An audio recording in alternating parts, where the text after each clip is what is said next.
Bismillahirrahmanirrahim. Assalamualaikum warahmatullahi wabarakatuh. Alhamdulillah wassalatu wassalamu ala Rasulillah wa ala alihi wa ashabihi wa man tabi'ahum bi ihsanin ila yaumil qiyamah. Ya ayyuhalladzina amanu ittaqullaha haqqa tuqatih wa la tamutunna illa wa antum muslimun. Ya ayyuhan nasu ittaqu rabbakumul ladzi khalaqakum min nafsin wahidah وخلق منها زوجها وبث منهما رجالا كثيرا ونساء واتقوا الله الذي تساءلون به والأرحم إن الله كان عليكم رقيبا. Amma ba'd. Bapak Ibu sekalian yang semoga senantiasa dirahmati Allah Subhanahu wa taala.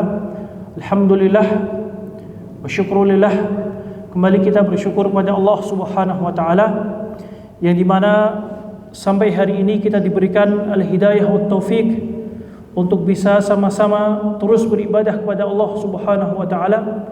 Mudah-mudahan karunia dan nikmat yang sangat besar yang Allah Subhanahu wa taala anugerahkan pada kita semua ini, mudah-mudahan senantiasa terus kita rasakan, terus bisa dianugerahkan pada kita semua sampai kita diwafatkan oleh Allah Subhanahu wa taala.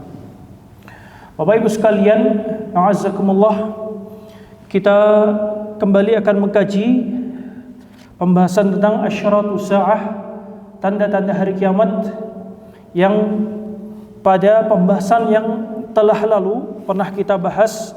Di antara tanda-tanda hari kiamat adalah kathratu az-zalazil, banyaknya gempa bumi di muka bumi ini, yang hal itu semua sebagaimana yang disampaikan oleh Nabi kita Muhammad sallallahu alaihi wasallam. Kita masuk ke tanda-tanda hari kiamat selanjutnya, Bapak Ibu sekalian, yang bersumber baik dari Al-Qur'an maupun dari As-Sunnah An-Nabawiyah. Berikutnya adalah dhahabu salihin. Dhahabu as-salihin, perginya orang-orang saleh. Banyaknya orang-orang saleh, orang-orang ahlul ilmi yang mereka telah dipanggil oleh Allah Subhanahu wa taala. Maka di antara tanda-tanda hari kiamat yang merupakan semakin dekatnya suatu zaman dengan datangnya hari kiamat, Bapak Ibu sekalian, adalah perginya orang-orang saleh, perginya orang-orang yang baik, perginya orang-orang yang mereka membawa ilmu syar'i, membawa syariat dari Allah Subhanahu wa taala. Artinya apa? Yang tersisa dan tertinggal hanyalah orang-orang yang buruk, orang-orang yang rusak akhlaknya maupun rusak agamanya, dan kepada merekalah tegak hari kiamat. Makanya disebutkan di dalam banyak hadis bahwasanya Nabi kita yang mulia sallallahu alaihi wasallam, beliau bersabda, la taqumus sa'atu hatta ya'khudha Allahu syaritatahum min ahli al-ard fayabqa fiha ujajah la ya'rifuna ma'rufan wa la yunkiruna munkaran. Kata Nabi sallallahu alaihi wasallam, beliau mengatakan la taqumus sa'ah, tidak akan datang dan tegak hari kiamat ini sampai Allah Subhanahu wa taala mengambil dari hamba-hambanya asy-syaritah, yaitu orang-orang baik, orang-orang mulia, orang-orang saleh dari hamba-hambanya. Fayabqa fiha ujajah, sehingga tersisa di muka bumi ini adalah ujajah, kata Nabi. Al-ujajah, kata para ulama, adalah al-aradhil wa man laisa fihi khair, yaitu orang-orang yang buruk yang tidak ada kebaikan di dalamnya. Jadi apabila Allah Subhanahu wa taala telah mewafatkan, telah mencabut nyawa orang-orang salihin, orang-orang yang ahlul ilmi, maka hanya tersisa orang-orang yang jahil, orang-orang yang rusak. Sehingga apa? Kata Nabi, la ya'rifuna ma'rufan wa la yunkiruna munkaran. Mereka, orang-orang buruk yang tersisa ini, tidak mengetahui mana yang ma'ruf, mana amal saleh, mana yang disyariatkan oleh Allah, wa la yunkiruna munkaran. Mereka juga tidak mengingkari perbuatan-perbuatan munkar. Bahkan mereka apa? Orang-orang yang setiap hari terjerumus ke dalam kemaksiatan dan kemungkaran tersebut. Nah, jadi ini adalah salah satu dari hadis yang menjelaskan bahwasanya di antara tanda hari kiamat apa?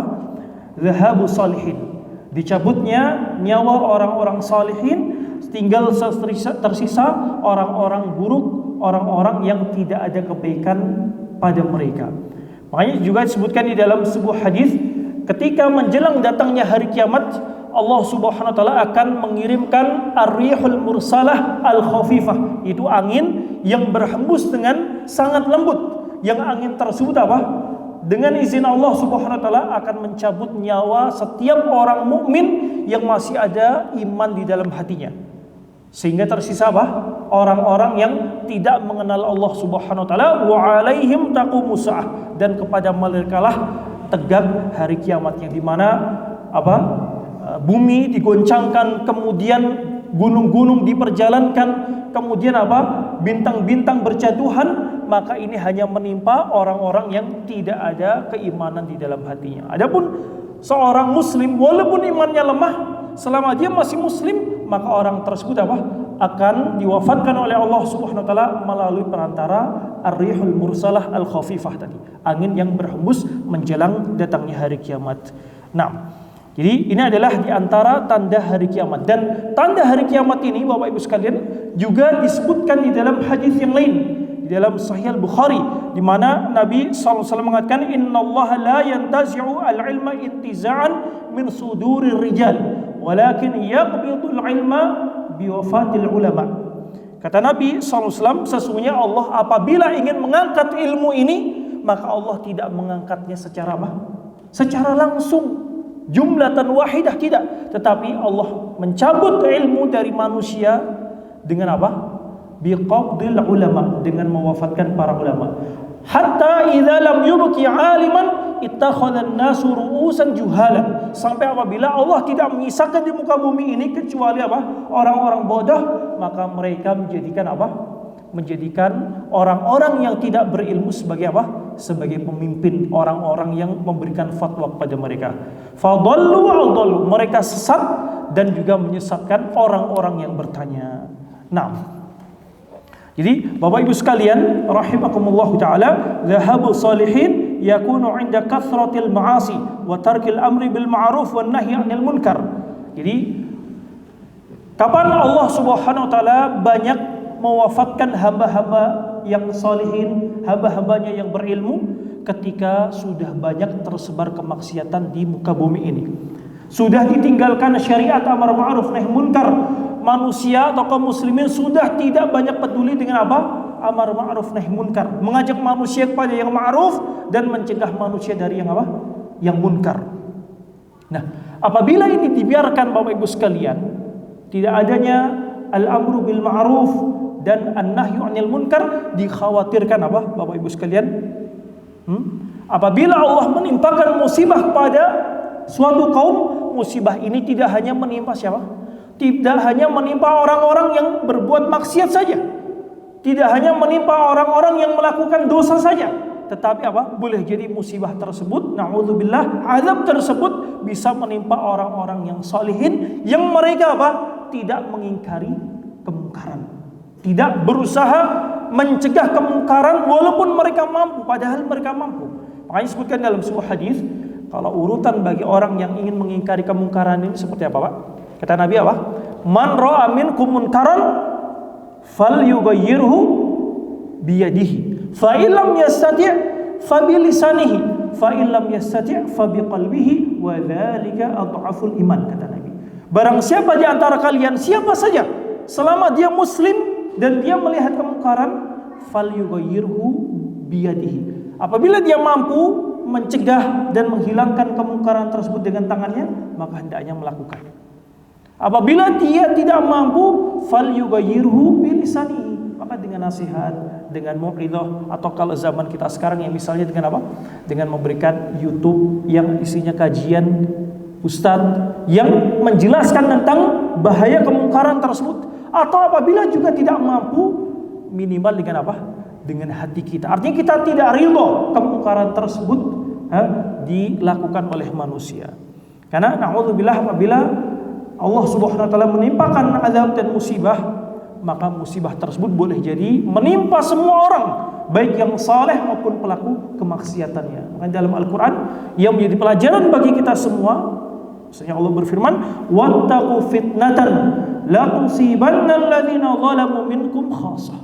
Kata Allah, takutlah kalian pada suatu fitnah yang musibah tersebut dan fitnah tersebut tidak hanya menimpa orang-orang yang zalim saja di antara kalian, menimpa yang zalim maupun menimpa yang soleh selama mereka na'udzubillah tidak berusaha mengingkari kemungkaran.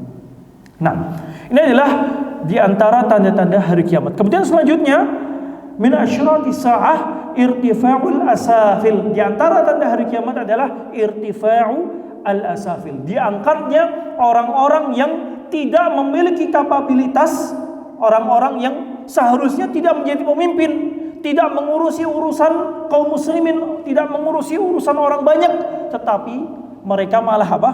Malah diangkat menjadi orang-orang yang mengurusi masalah umum masyarakat kaum muslimin. Sedangkan orang-orang yang memiliki ilmu, memiliki kapabilitas, memiliki apa? Teknokrat yang bagus, malah apa? Dikesampingkan, ditinggalkan hanya dengan anggapan apa? Mereka tidak mau apa? Tidak mau bertawun untuk bermaksiat dengan orang-orang yang modelnya seperti mereka. Nah, jadi di antara tanda hari kiamat adalah irtifa'ul asafil. Dan hal ini Bapak Ibu sekalian adalah perkara yang apa? Yang sudah banyak kita lihat dan terjadi pada zaman kita sekarang.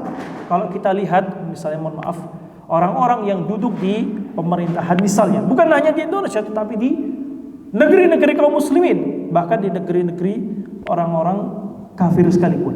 Banyak orang-orang yang menjadi pemerintah, menjadi penguasa, menjadi orang-orang yang memegang kendali urusan orang banyak, malah apa? Mereka bukan berasal dari kalangan teknokrat, bukan berasal dari kalangan orang-orang yang memiliki kapabilitas, hanya bermodal apa, Pak?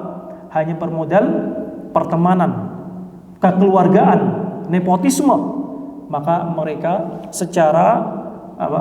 Tidak langsung diangkat menjadi orang-orang yang mengurusi urusan kaum muslimin. Ini Bapak Ibu sekalian, hal ini telah dikabarkan oleh Nabi Shallallahu Alaihi Wasallam. Maksudnya diangkatnya orang-orang yang tidak memiliki kapabilitas, malah apa? Diangkat menjadi penguasa, dan orang-orang yang saleh, orang-orang yang teknokrat, orang-orang yang memiliki kapabilitas malah mereka ditinggalkan. Nah, seharusnya kalau kita melihat petunjuk Nabi, Bapak Ibu sekalian, seharusnya orang yang layak dijadikan pemimpin, orang yang layak dijadikan apa? Yang mengurusi urusan orang banyak seharusnya siapa, Pak? Seharusnya siapa, Pak? Orang-orang yang kompetensi, berilmu, kapabilitas. Ini adalah petunjuk Nabi SAW ketika beliau apa? Ingin menunjuk orang per orang dijadikan apa? Penguasa atau pemerintah yang mengurusi urusan kaum muslimin. Makanya kalau kita lihat Nabi SAW ketika beliau, bukan hanya Nabi, bahkan para al-khulafa ar-rasyidin setelah beliau, Abu Bakar, Umar, Utsman, wa Ali, mereka semua ketika memilih penguasa menjadi gubernur misalnya, maka mereka memilih orang yang paling memiliki kapabilitas, orang-orang yang terpercaya. Contohnya sebuah hadis di dalam Sahih Al-Bukhari, di mana Nabi SAW ketika itu ingin mengutus satu orang sahabat untuk penduduk negeri Najran. Najran ini sekarang mungkin di Saudi Arabia. Kota Najran, ketika itu kata beliau sallallahu alaihi wasallam, la ab'atsanna ilaikum rajulan aminan haqqa amin. Kata Nabi kepada penduduk Najran, aku benar-benar akan mengutus kepada kalian, mengirimkan untuk kalian satu orang laki-laki yang terpercaya, yang amanah, dan dia benar-benar berpegang teguh kepada amanah tersebut.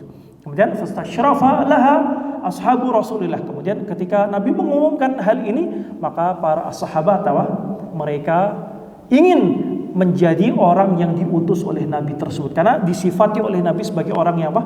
Orang yang amanah, sahibul amanah. Sehingga setelah itu apa? Nabi mengutus Abu Ubaidah ibnul Jarrah, Abu Ubaidah ibnul Jarrah untuk dikirim ke negeri Najran. Ini petunjuk Nabi SAW ketika ingin mengutus. Contoh lagi, misalnya ketika Nabi ingin mengutus beberapa para sahabat ke negeri Yaman. Untuk apa, Pak? Pada tahun 10 Hijriah. Untuk apa? Untuk berdakwah, menyebarkan agama Islam di tengah-tengah penduduk Yaman ketika itu ahlul kitab, orang-orang Yahudi dan orang-orang Nasrani. Siapa yang Nabi pilih? sembarangan sahabat atau Nabi memilih orang yang paling apa? Orang yang paling berkompeten, orang yang paling memiliki kapabilitas. Siapa yang Nabi pilih, Bapak Ibu sekalian? Yang Nabi pilih adalah Mu'adz ibnu Jabal. Mu'adz ibnu Jabal, karena beliau adalah apa?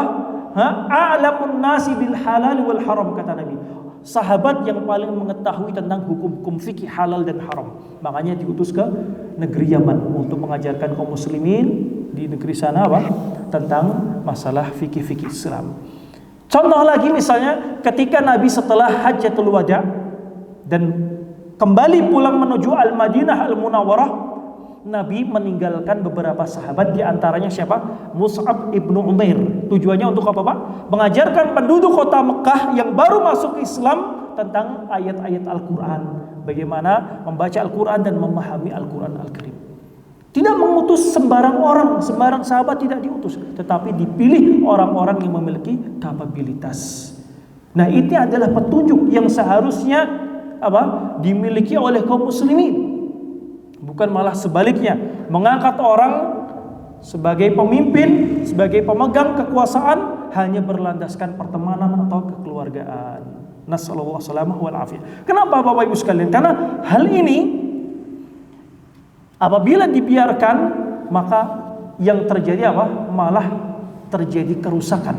Apabila orang-orang yang tidak memiliki tadi kemampuan, kapabilitas malah diangkat, yang terjadi apa? Yang terjadi kekacauan. Tidak adanya al-istiqrar, tidak adanya apa? Al-istiqrar dalam bahasa Indonesia apa?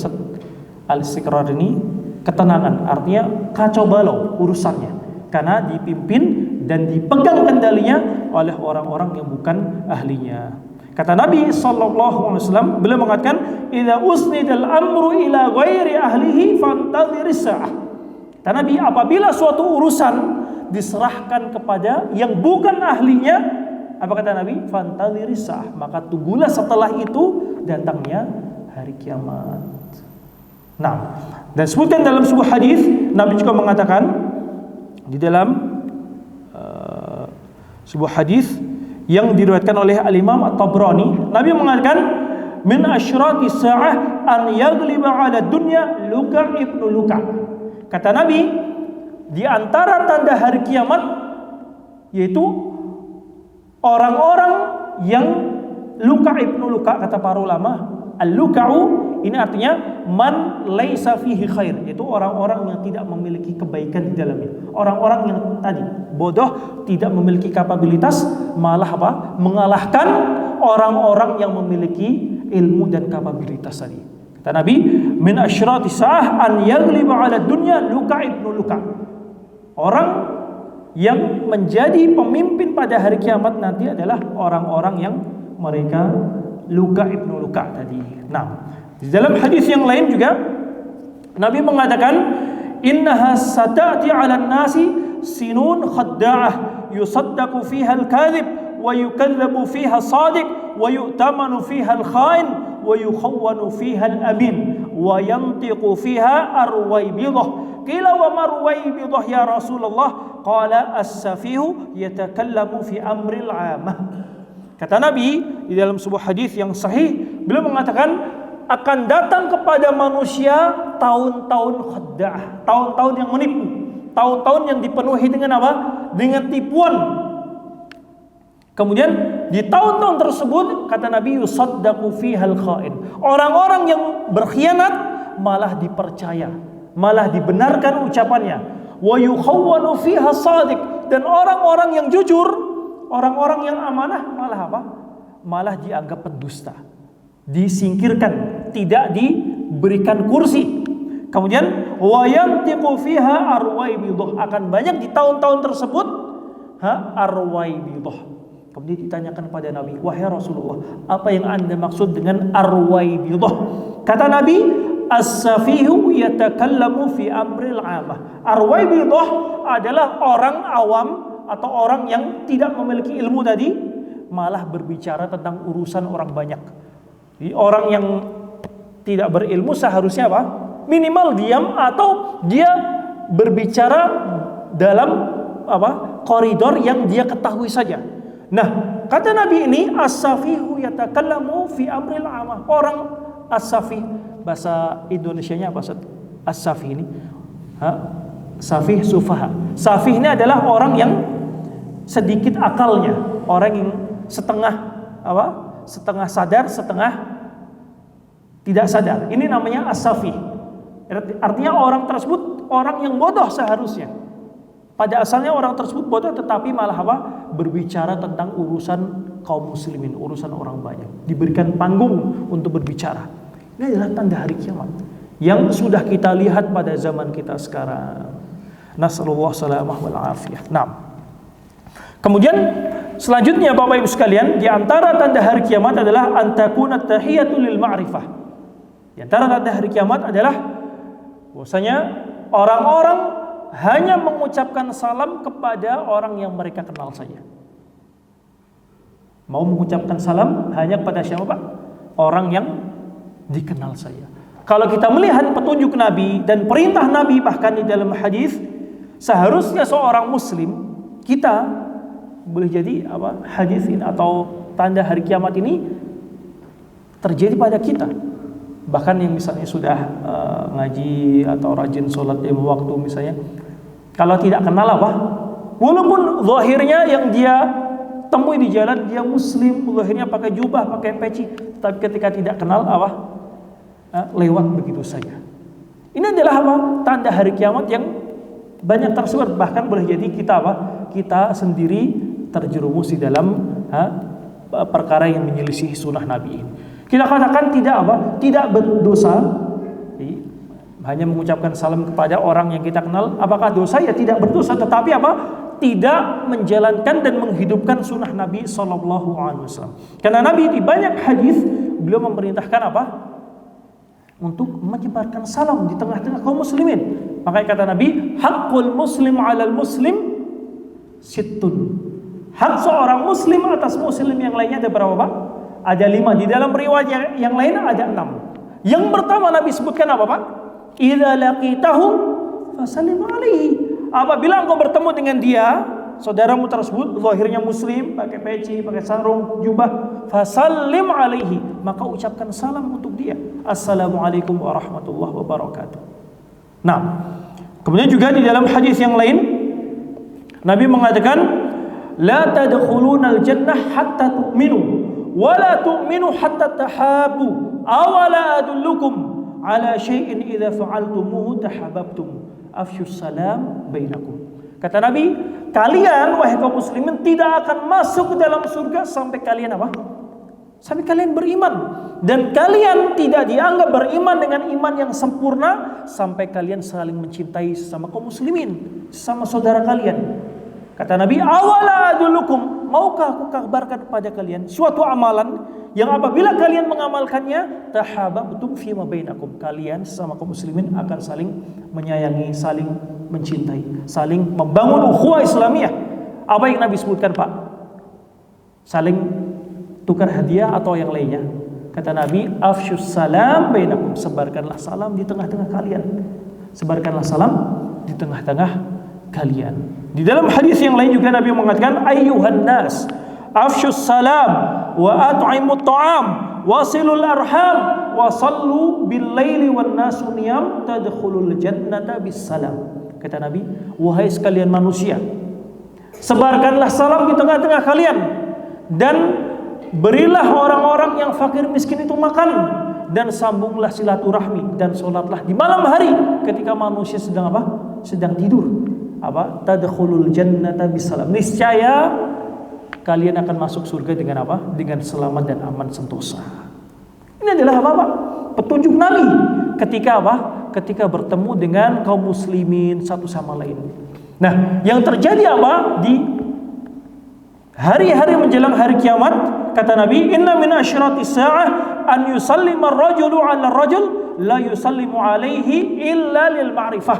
Kata Nabi, di antara tanda hari kiamat adalah akan ada orang-orang yang mengucapkan salam kepada teman-temannya, dan tidak ada yang mendorong orang tersebut mengucapkan salam kecuali illa lil ma'rifah, karena dia mengenal orang tersebut. Jadi pendorong utama Yang menyebabkan dia mau mengucapkan salam hanya hanya pertemanan dia dengan orang tersebut. Kalau tidak kenal, tidak termasuk temannya, ma'assalamah, masa bodoh, hanya seliweran begitu saja. Ini apa?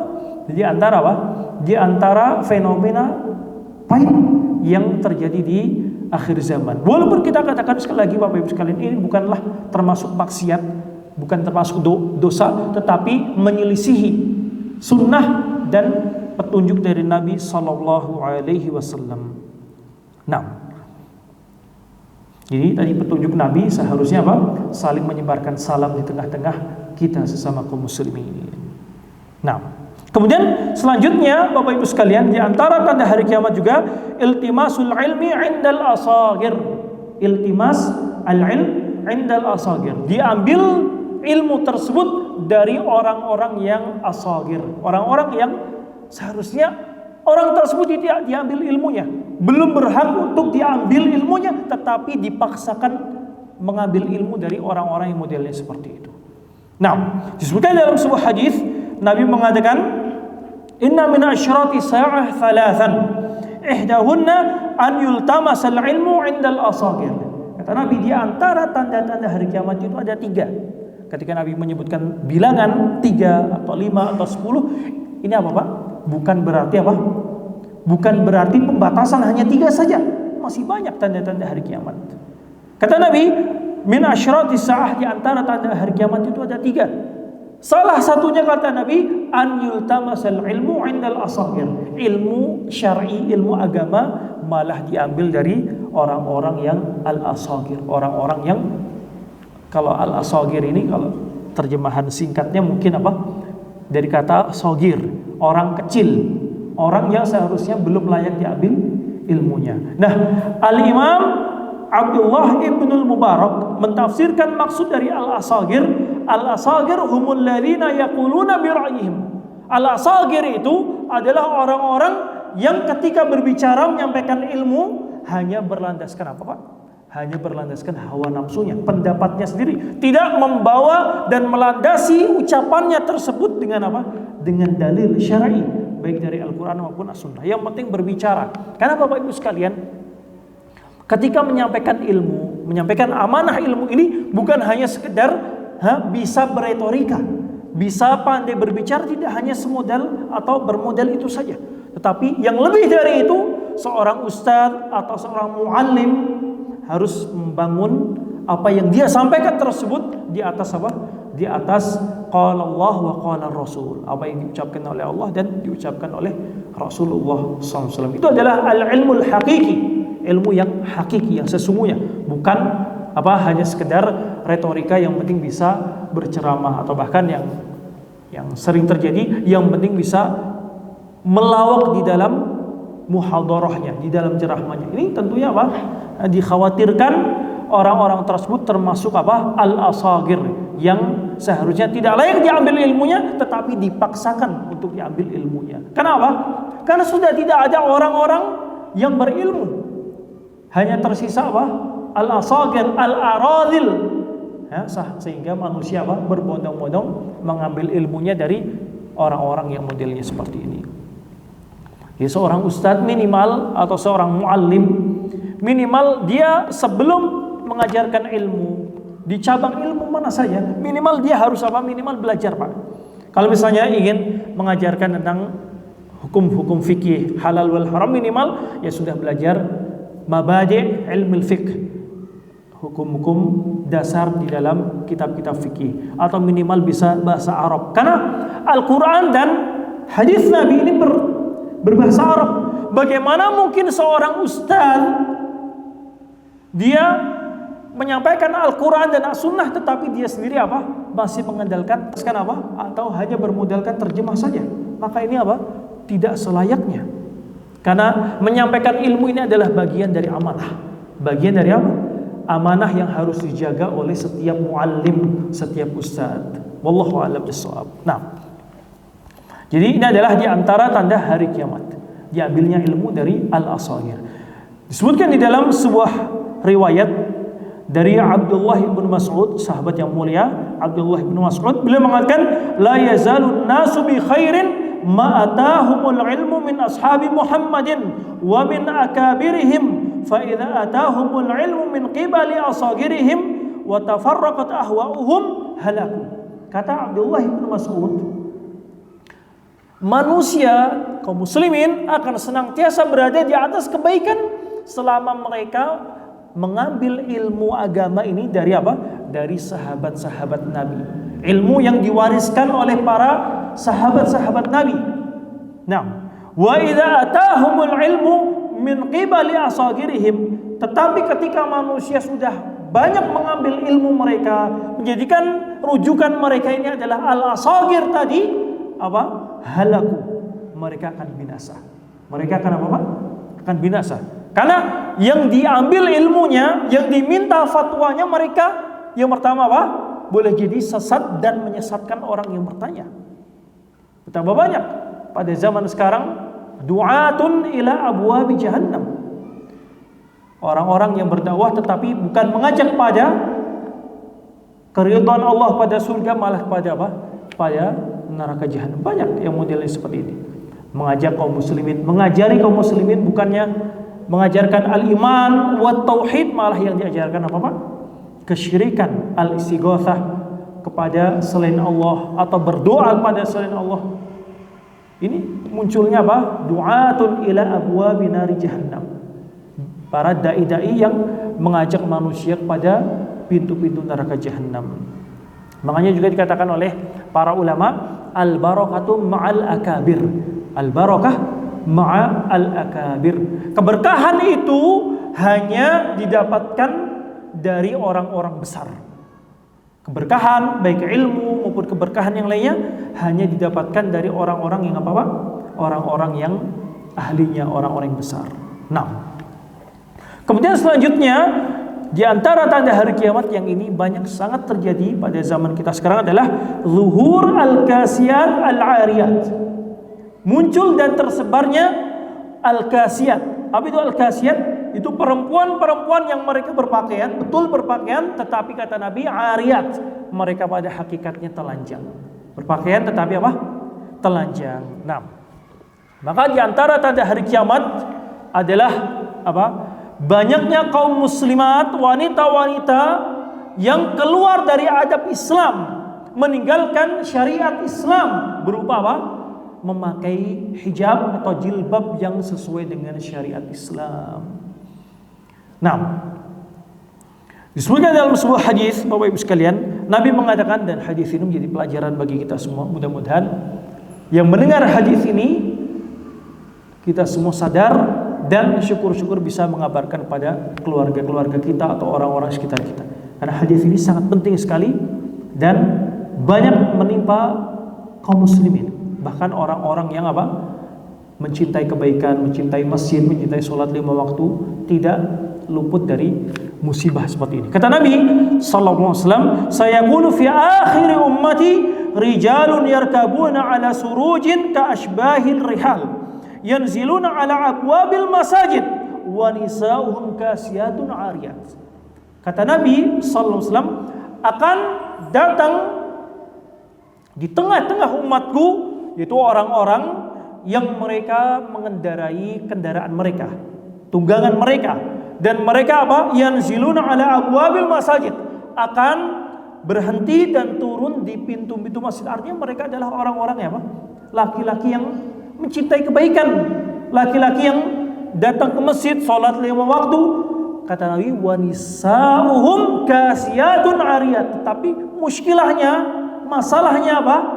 Istri-istri mereka di rumah berpakaian tetapi apa? Telanjang. Ini menjadi pelajaran bagi kita semua.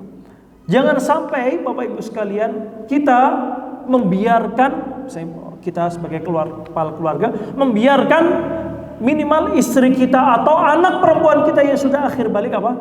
Tidak menutup aurat mereka.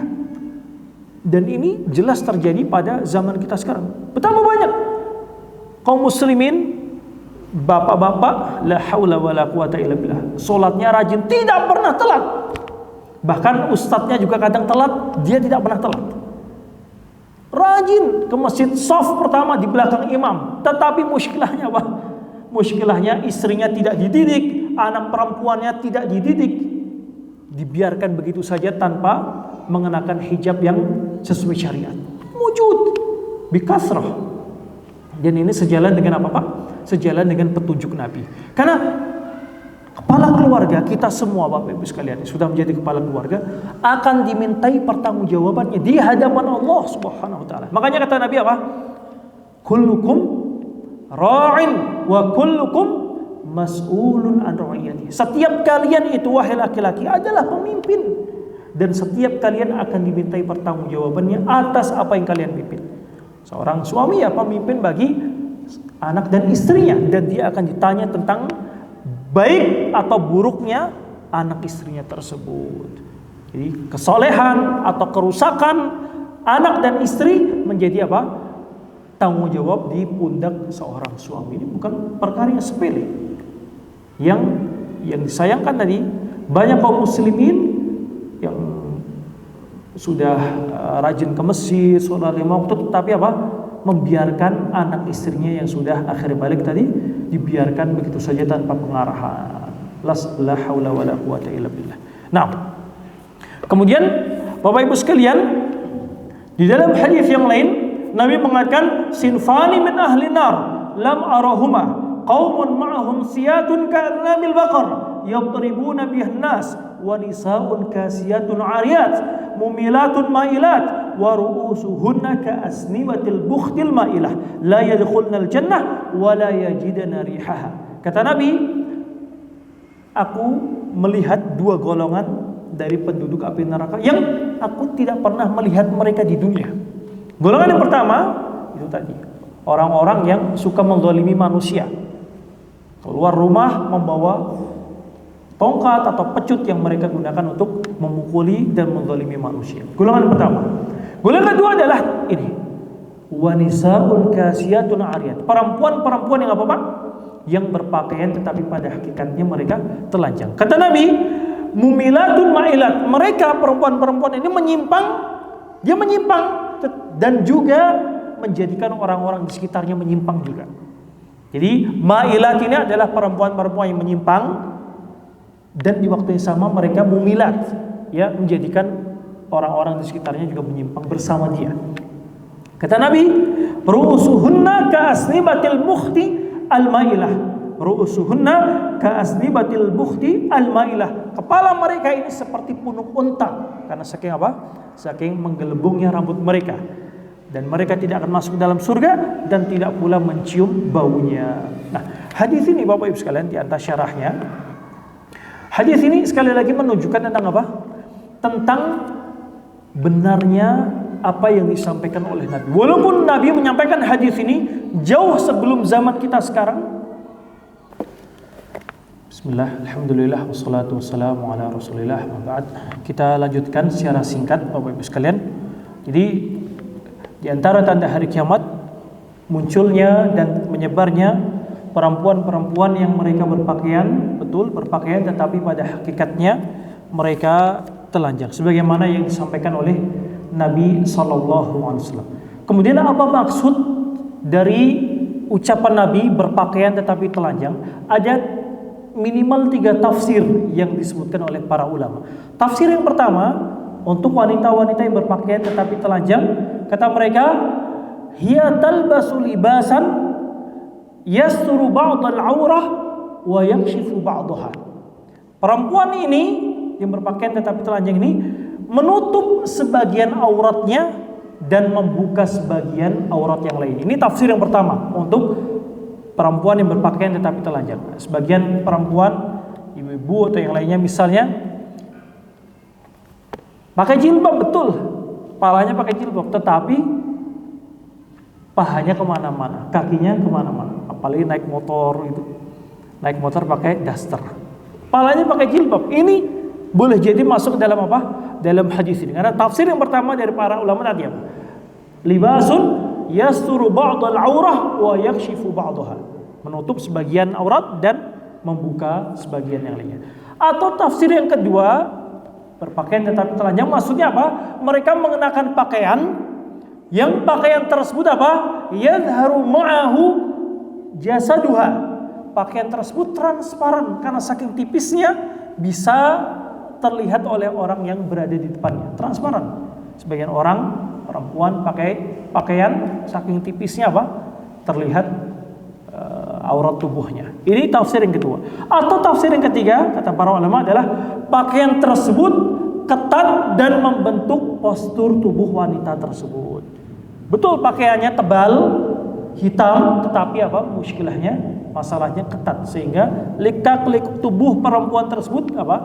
Bisa dilihat oleh orang-orang yang memandangnya. Ini adalah tafsir yang ketiga dari apa? Nisaun kasiyatun ariyat, perempuan yang berpakaian tetapi telanjang. Karena seharusnya pakaian seorang wanita muslimah itu adalah tidak harus hitam, boleh warna apa saja, yang penting apa?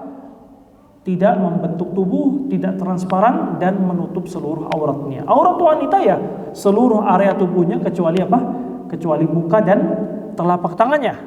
Walaupun sebagian ulama mengatakan apabila muka perempuan tersebut mendatangkan fitnah, misalnya perempuan tersebut masih muda, belia misalnya, maka seharusnya atau seyogyanya juga ditutup muka perempuan tersebut. Nah, kemudian juga Bapak Ibu sekalian, kata Nabi di dalam hadis ini, mailatun mumilat. Perempuan-perempuan ini mereka menyimpang dan menjadikan orang-orang di sekitarnya menyimpang. Karena sebagian wanita, Bapak Ibu sekalian, nasallallahu salamah wal afiyah, menjadi pintu-pintu kerusakan bagi orang-orang di sekitarnya. Bukannya menjadi pintu-pintu kebaikan, orang-orang yang mengajak manusia kepada amal saleh, pada kebaikan, malah apa? Menjadi pintu-pintu fitnah dan kerusakan. Dengan mereka apa? Dengan mereka membuka aurat mereka. Karena dengan membuka aurat, yang melihat ini bukan 1-2 orang, Pak. Apalagi apabila mengubah auratnya, bertabarrujnya keluar rumah, pakai motor misalnya. Yang terkena fitnah ini bukan hanya 1-2. Makanya sebagian kaum muslimat ini benar-benar menjadi apa? Pintu-pintu kerusakan, fitnah bagi orang-orang di sekitarnya, terutama kaum muslimin. Karena fitnah terbesar Bapak Ibu sekalian yang menimpa kaum laki-laki, fitnah harta atau fitnah wanita, Pak? Harta atau wanita?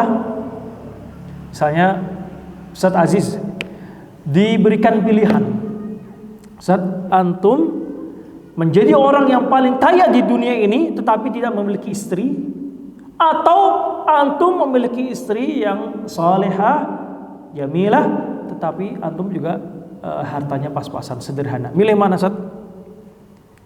Orang yang masih seorang laki-laki yang masih waras misalnya pasti akan memilih apa? Yang penting saya punya istri di samping saya, Ustaz, walaupun rezekinya pas-pasan, hartanya pas-pasan. Dibanding apa? Kaya raya tetapi kesepian. Ini apa? Menunjukkan fitrah laki-laki ini apa, Pak? Lebih condong hatinya kepada perempuan dibandingkan kecondongan hati dia kepada harta dunia. Makanya seorang wanita kaum muslimat hendaknya mereka bertakwa kepada Allah Subhanahu wa taala, jangan sampai menjadi fitnah dan pintu kerusakan bagi kaum muslimin laki-laki. Nah, yang terakhir kata Nabi, ru'usuhunna ka'asnibatil bukhtil ma'ilah. Kepala mereka ini seperti punuk unta kata Nabi. Kata para ulama, maksudnya apa? Boleh jadi mereka ini adalah perempuan-perempuan yang suka menyambung apa? Menyambung rambut mereka. Jadi hukum menyambung rambut ini halal atau haram, Pak? Boleh atau tidak? Hukumnya haram, bahkan termasuk dosa besar. Disebutkan dalam sebuah hadis, kata Nabi, la'anallahul wasilah wal mustausilah. Kata Nabi, Allah melaknat perempuan-perempuan yang wasilah, yang menyambung rambut dan yang minta disambung. Jadi yang menyambung, pegawai salonnya misalnya, di salon tugasnya atau kerjaannya setiap hari apa? Nyambungin rambut konsumennya. Ini orang yang terlaknat, kata Nabi sallallahu alaihi wasallam. Wal mustausilah, dan orang yang minta disambung itu konsumennya, sama-sama apa, Pak? Sama-sama terlaknat. Nah, kata Nabi, kepala mereka ini seperti apa? Punuk unta. Kata para ulama, boleh jadi mereka ini adalah perempuan-perempuan yang mereka tidak puas dengan apa? Pemberian Allah berupa rambut yang sudah diberikan, Mereka sambung rambut, kemudian hias sedemikian rupa, tujuan akhirnya ya untuk apa? Untuk membawa fitnah dan kerusakan bagi kaum muslimin. Makanya Nabi mengatakan kepala mereka seperti apa? Seperti punuk unta. Kata Nabi, la yadkhulnal jannah wa la yajidna riha. Mereka tidak akan masuk dalam surga dan tidak pula mencium baunya. Bukan berarti mereka kekal di neraka selama-lamanya, tidak. Tapi ini adalah ancaman yang keras agar menjadi pelajaran bagi wanita-wanita kaum muslimin. Mudah-mudahan Bapak Ibu sekalian, apa yang kita sampaikan ini bisa kita ambil manfaatnya, bisa kita amalkan dan kita sampaikan kepada orang-orang yang kita cintai di sekitar kita. Baik, kita cukupkan. Subhanakallahumma wa bihamdika asyhadu an la ilaha illa anta astaghfiruka wa atubu ilaik. Wassalamualaikum warahmatullahi wabarakatuh.